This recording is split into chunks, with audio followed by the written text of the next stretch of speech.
샬롬, 당신은 이 땅에 속해 있지 않습니다. 요한복음 17장 16절. 복음의 신조 제5장 치유와 건강은 나의 것입니다. 잘못된 고백. 의식적이든 무의식적이든 우리가 하는 잘못된 고백도 질병의 원인이 됩니다. 잠언 18장 21절. 죽는 것과 사는 것이 혀의 권세에 있나니 혀를 사랑하는 자는 그 열매를 먹으리라. 특별히 새로운 피조물이 하는 믿음의 말은 굉장한 능력을 가지고 있습니다. 그런데 잘못된 것을 계속해서 말한다면 정말로 그와 같은 부정적인 실제를 불러오게 됩니다. 나는 오래 살고 싶지 않아. 난 왠지 건강하게 살기는 힘들 것 같아. 라는 직접적인 말들은 물론이거니와 우리의 일상적인 언어 습관을 살펴보면 의외로 부정적인 요소들이 녹아있는 경우가 많습니다. 예를 들어 음식을 먹을 때 이 음식은 뭐가 안 좋대, 또는 나는 사실 이런 거 먹으면 안 되는데 라고 말하면서 먹는 경우가 있습니다. 물론 사람에 따라 좋고 나쁜 음식을 가려 먹을 수는 있지만 어차피 먹고 있는 음식에 대해 그런 고백을 한다면 이는 실제로 독을 먹는 것과 같습니다. 본인이 그렇게 믿고 말하고 먹었기 때문입니다. 그런 음식은 차라리 먹지 마십시오. 아니면 하나님께서 주신 것은 무엇이라도 기도하고 감사함으로 먹으면 거룩해진다는 것을 믿고 먹으십시오. 하나님께서 지으신 모든 것이 선함에 감사함으로 받으면 버릴 것이 없나니 하나님의 말씀과 기도로 거룩하여 짐이라. 디모데전서 4장 4절에서 5절. 세상에서는 정보 전달이라는 이유로 어떤 사건이나 대상의 부정적인 효과를 꼭 이야기하기를 좋아합니다. 그러나 경우에 따라서는 그것이 오히려 우리의 심령을 해치는 발판이 되기도 합니다.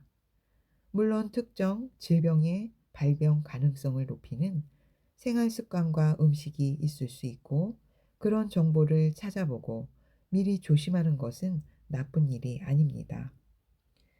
그러나 그에 대한 믿음과 고백이 신성한 건강은 나의 것이다 라는 진리를 앞서기 시작한다면 이는 오히려 건강을 방해하는 걸림돌이 될 수 있습니다.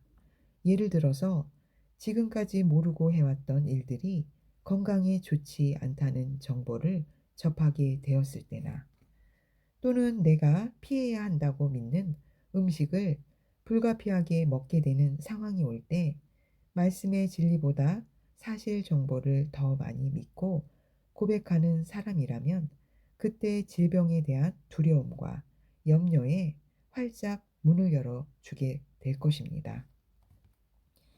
치유와 건강은 나의 것이다. 치유는 당신 것입니다. 하나님은 선하시며 어떠한 경우에도 질병을 통해 당신을 훈련시키는 분이 아닙니다.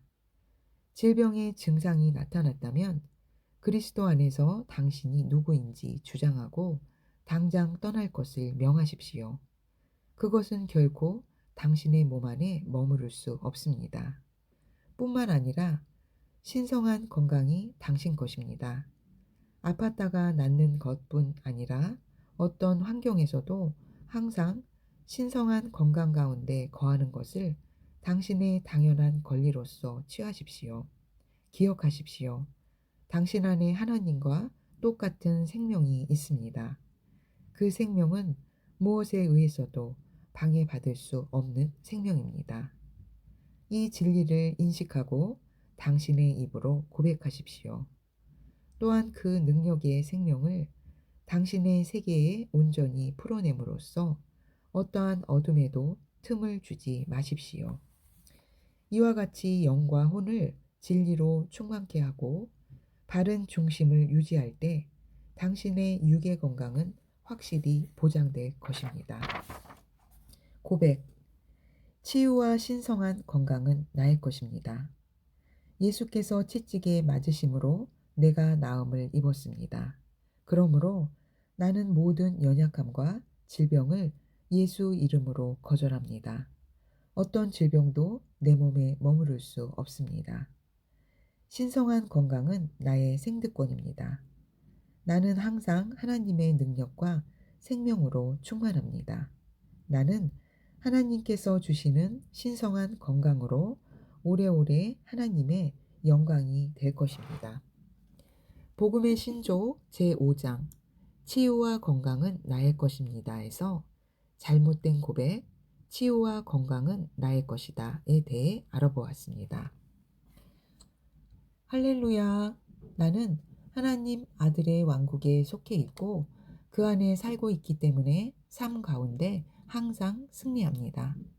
예수님의 이름으로 축복합니다. 아멘.